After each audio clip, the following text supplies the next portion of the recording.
Hello, my girl. How are you? I'm good. Hello, everyone. How are you, Dad? I'm good too. Yeah. Yeah. Actually, it's Monday morning and it's raining and I'm feeling great. Well, if you can't feel great when it's raining, you shouldn't live in England. Well, I once, but your uncle and I were doing an interview, and the journalist asked Martin what was his source of inspiration. And he said, rainy days. That way I don't mind not being outside. And you'd get a lot of inspiration. Get a lot of inspiration and no conflict, and you can just do it. So yeah. So Well, we've had a little hiatus with the podcasts, and part of that has been a sudden intensity of work. A couple of projects we can't really talk about. One is this incredibly complicated painting I'm just finishing. Well, finished. It's finished. And the other is a little flurry of work on the architectural front. So the two things have meant that well, more things than that even, but there's been an incredible perfect storm of pressure this last few weeks. And in addition to that, we've been planning a new course. So what I was just going to say was, what's weird is I think this has sort of been happening for a lot of people. Maybe it's the same way you are, but in Japan, things feel like they've got moving again. And a lot of my friends here who work in the creative industry have been getting a lot more jobs and they've been piling up. And I think the molecules are moving again, things are heating up, which is why I think it would be a really great time. Well, it is a really great time to start our next course, which is one of the other things that we've been working on recently. Well, right now, before we even get to talking about the next course, this week, I have another exhibition opening at Trading Boundaries. I'm not quite sure how they're going to do it. It might be by appointment, it might not, but it's open, I think, from Thursday. And Trading Boundaries itself is open from Thursdays. So that's quite exciting. And we're also planning a couple of exhibitions in the States. So yeah, on that front, a lot of work being done, very busy. So. And I have one, if anyone's in Japan in summer, which probably only Japanese people will be. This is one of the weird conversations I keep having at the moment. They're going ahead with the Olympics, but no one's getting vaccinated. So we're all a bit like, what are you thinking? But hopefully, maybe I'll get some Olympians if even if other people aren't allowed to come and spectate from other countries. That would be good. That is a bit weird that you're not getting vaccinated. Is there a reason? Well, okay, so I think it's something like hospital staff and 1% of over 65s. I think those are the people that are going to get vaccinated. And I've asked everyone I know, is that the initial stage? Is that, what's going on? That's all there is. So I don't know beyond that. That makes no sense. Well, let's not get into that right now. All right. We won't get into that right now. Plenty of much more positive things to talk about and tell everyone about, which I'm really excited about. We've probably mentioned it quite a few times, and maybe some of the people who listen have actually joined our previous courses. We did 2 last year, and they were such a brilliant experience. And it was why we knew we were definitely going to do another one, which is coming up. This is going to be Dad teaching again. And the acrylic was popular, wasn't it? So we're going to be doing the course based in acrylic.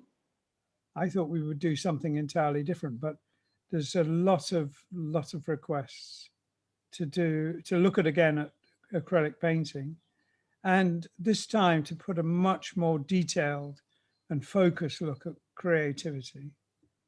Where do ideas come from? How do you capture them? How do you bring them into the world? And the role skill and craft training has in facilitating that process. But I do want to assure people as well, though, although Dad says a big focus on creativity, it will be learning the painting as well. That's the point of the courses, is that the two things have to happen together. Absolutely. Absolutely.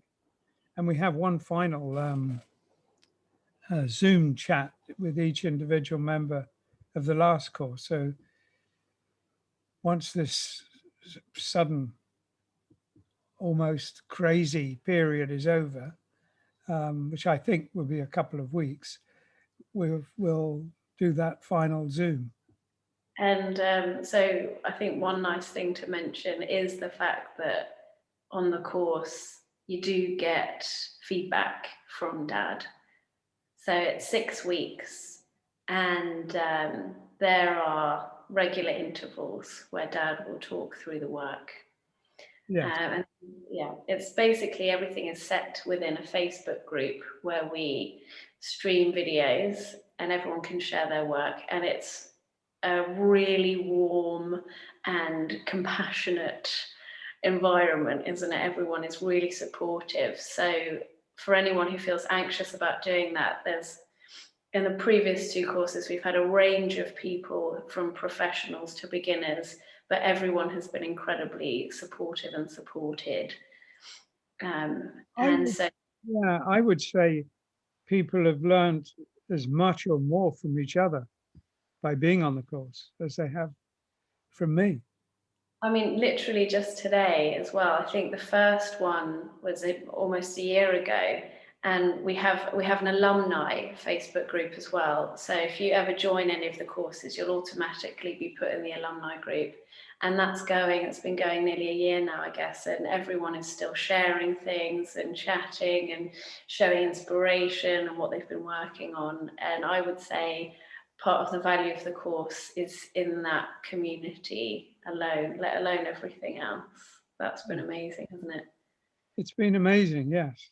And I think you mentioned the word compassion, but I think that's where it lies. That's where it lives in the group. Yeah. Yeah. Yeah, so we haven't got a date for when we're going to begin. The general idea for this next course, as we just said, is going to be the acrylic painting and creativity, and the overall theme is inspiration. And we need to pick a date for that, but it's going to be coming up soon. Mm-hmm. So if you want to join the course, you can if you follow Dad on Facebook or Instagram, we'll be putting up notifications of when it's going to go live for sale. So particularly with the first course, it sold out in a couple of hours, didn't it? So really keep up with the Facebook and the Instagram page and the website, and we will update on the podcast as well. And when we have a date, we'll tell you. And when it goes live, that's when you can purchase a place. Yes. Yeah. So did you mention the dates for your exhibition and the address? So I need to double check the dates, but it's mid-July at Courtyard Hiro in Tokyo, in Nishiazubu. I'll give you some info on that, but I'd be surprised if that many people who listen to this can make it over. Having said that, I don't know, we didn't talk about this, Dad, but having said that, a lot of people who obviously are not in Japan want to buy work, and they want to buy it as part of a current exhibition. So I am thinking of finding a way of combining an online sales with an exhibition somehow. So yeah, so you don't necessarily have to be here, and I will update about that too if anyone is interested in having a look at the show in the summer. Yes, I wish I could be there. Yeah, me too. I just got an update on my, it was a memory on my Facebook page this day 5 years ago, and it was you and me here in Tokyo. I'll see if it's still there, and maybe I can show it. And no, it's gone. And it was us having a day off from the exhibition we were doing here. and we were going to some museums, and it was still the cherry blossom. That's right. I remember that. My God, was that 5 years ago? Bloody hell. Yeah. I need you to come back. I know, Dad. They won't let me back here if I do. Even with the vaccination. Well, we'll talk about that. Yeah. Okay. Well, yes, I think we've had enough of this. It's time for it to be over. we had some, well, for me, very enjoyable chats with people. And I think we've got some very interesting people coming along in the next few weeks. So I'm looking forward to getting back to doing the, what do you call them? Zoom calls or podcasts or whatever? Chats, podcast episodes. Yes. Anyway, I'm looking forward to getting back into that. And I'm looking forward to the painting going out. I'm looking forward to this year. It looks, from the point of view of now, it looks, I don't know, a lot of reasons to be optimistic for the world. Yes, yeah. Yeah. Which is not to say we'll make light of people's difficult situations. I'm sure that a lot of that will happen, but exciting times and scary times. I don't know if I mentioned this to you before, but if anyone, so Dad and I listen to things while we work. It was one of the reasons we wanted to do a podcast, is because it's great listening to stories and conversations while you're working. And when I find new things, I like to share them in our course Facebook alumni group as well, which I did today. But today I listened to Clarissa Pinkola Estes's retelling of the Red Shoes story. And if anyone needs something to listen to while they're painting, which is both incredibly interesting, but also a hugely encouraging story, it's about the idea that many of us have the things that we're passionate about discouraged in us very early on.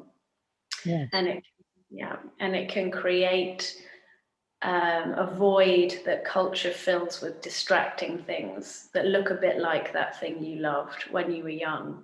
And what she says is that idea of taking things day by day and doing what takes you back to that every day, however you can. You know, not saying, oh, I've had that manuscript in my drawer for 2 years, I'll leave it till I've got 2 consecutive quiet days. Take it out, pick up your brushes and do it. So whether you listen to it if you join the course or as a little encouragement, I recommend her retelling of the Red Shoes. It's really fantastic. Did you listen to that one, Dad? No. Good. I have to get more of hers. I got one audiobook from her, but I found it very difficult to hear. So I'm going to have to read it. I also got one of her books with very tiny print. I thought, this is definitely a cult.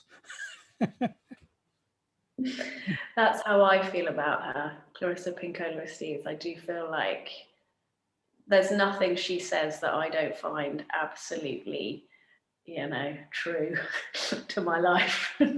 Yeah. Yeah. An amazing writer. So we will update you all when we have a date for the next course, and Dad will, as soon as he is allowed, I guess you'll put up the picture and tell everyone what it's for that you've been working on. Yeah. Yes. Well, it's the question that I have a client who wants it pro tem to be secret so they can make the announcement. And I'm okay with that. I think that's a good idea. So we'll be waiting for that. Is there anything else we should let people know about that's been going on? Lots of things, I think. Lots of things. We're investigating the NFTs. That seems to be something that is worth in looking into, I think. I did a drop by way of thinking that might be the best way to learn about it. And I'm marginally better informed than I was before, but not hugely. A lot of stuff to investigate there. And I'm looking at doing, as I say, we have a couple of architectural projects that are moving forward in an exciting way. Including renovating the house, which we were discussing last year, and then the guy who was building it got COVID and or cutting it up and rebuilding it. So that had to be put on hold for a bit, but now the weather's getting better. That's going to start going again, isn't it, Dad? Tomorrow, we're having our first meeting of the new year in the hope that the weather will be better and we can get started again. I say the weather's important in this because the work is being done largely outside and it's in fiberglass. So fiberglass only cures properly when it's above a certain temperature. So do you know what? One of the things that's funny, I was listening to Clarissa Pinkola talk about this red shoe story, and she said for people who've kind of lost sight of what made them feel very happy and in their soul, she says, imagine the things you wanted for your life when you were 10 and compare that to how far you've come from that idea. And she said, maybe a lot of the distance from that idea has come in from other things that didn't necessarily make you so happy. And a good way of getting back to it is keep concentrating on that idea. She said 10 specifically because she thinks that's a sort of magic age for being just aware enough of the world and life to make some decisions, but still pure enough that you haven't been acculturized by wherever you're from and it's had some effect on you. And I was thinking today, like, I remember when I was 10, I wanted to build a school on the Downs where we have a garden and we grow our own food and we just paint and we dance and we have talks and it would just be that kind of, and I imagined it in your architecture as well, like this big rambling borough of, you know, underground curves and all the kids, you know, they'll be running in and out in this garden of fruits and vegetables and everyone's learning together. And I thought, you know, if we get this building done, my 10-year-old self will be quite satisfied, I think. yeah, mine too. Yeah. Because we're doing these courses, as I've mentioned 100 times, but the initial idea was we do these online ones to fund rebuilding this physical space. So when people can get together again, we'd have a physical space to do talks and courses and things within Dad's architecture. So yeah. that's where we're. That's right. That's absolutely right. Shall we do another catch up in a few days? Or wait till we go straight back into doing the podcast? Let's do another catch up. Okay. Be good to set a date and put that out there for people. Thursday? If you're up for it. Shall we stop recording before we commit to anything we'll have to take back later? All right. We'll make an announcement about when we're doing a next catch up. Yes. Okay. Yeah. Thank you, everyone. Goodbye to everybody. Yes. Speak to you soon. Goodbye. And yes, and speak soon.